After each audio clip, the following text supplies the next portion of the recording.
Welcome to a terrifying journey into the deepest, darkest corners of Japanese folklore. Our tale tonight revolves around the Jikininki, a creature born of insatiable greed and eternal regret. A corpse-eating spirit, forever trapped between this world and the next, waiting for its next ghastly feast.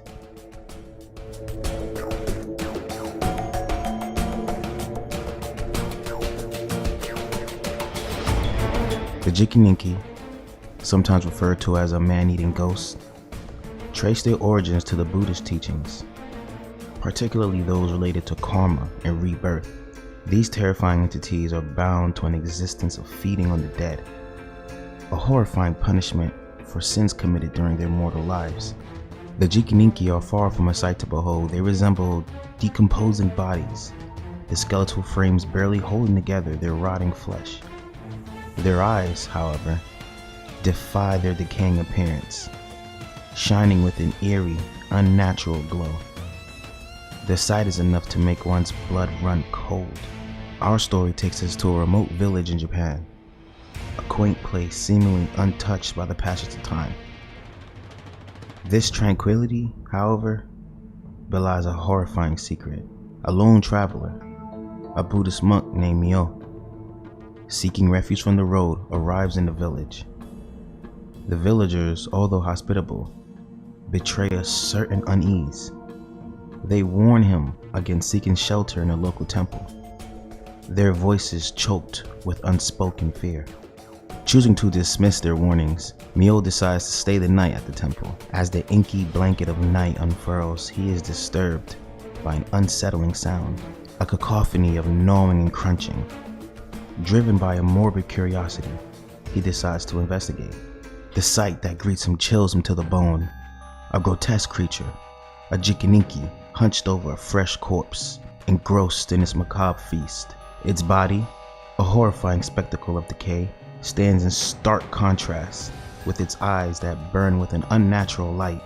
The Jikininki, upon noticing Myo, pauses his gruesome meal. In a voice that resembles the rustling of dried autumn leaves, it begins to tell its tale. It admits to once being a priest who was consumed by materialistic greed, ignoring the path to spiritual enlightenment, and as a punishment for his sins, it was condemned to become a Jikininki upon his death, a spirit destined to feast upon the dead, a never-ending cycle of torment and disgust. The existence of the Jikininki is a tale of ceaseless suffering.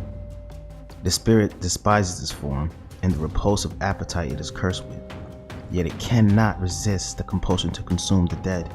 Its existence is one of solitude and shame, and an overwhelming yearning for liberation from its ghostly condition. The following dawn, a deeply disturbed Myo decides to perform an act of selflessness. He gathers the villagers and initiates a purification ritual for the Jikininki. It's a daring endeavor, but Myo is driven by empathy and a deep desire to liberate the spirit from its torment.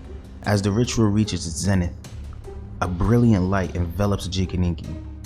The villagers, their eyes wide with a mixture of fear and hope, witness the decaying form of the Jikininki undergo a transformation. Gradually, the gruesome form dissipates, and in its stead appears a serene spirit. Liberated from its curse, the spirit extends its gratitude to Myo for its selfless act. Its voice, now no longer terrifying but peaceful and serene, bids its final farewell. It ascends to the afterlife, leaving behind a village stricken with awe. The haunting tales of Jikininki trace their origins to the Heian period, 794 to 1185, an era marked by profound cultural and artistic evolution in Japan. Despite the period's veneer of elegance and sophistication, tales of the supernatural found their place in the minds of the populace. The saga of Myo and the Jikininki finds its place in the ancient texts Konjaku Monogatari Shu, or Anthology of Tales from the Past. This anthology, consisting of over 1,000 tales from India, China, and Japan, bears the harrowing tale of Jikininki's encounter with the monk. Anthology of Tales from the Past seems very interesting, and I will definitely be going more into that in the future. The chilling tale of the Jikininki serves as a grim reminder to the potential consequence of greed and materialism. Its haunting existence, trapped in an eternal cycle of feasting on the dead, is a dreadful penance for its past transgressions. As we conclude our journey into the macabre world of Jikininki, we hope that this sinister folklore has succeeded in sending a shiver down your spine. Until our paths cross again, tread carefully in the shadows and remember everyone,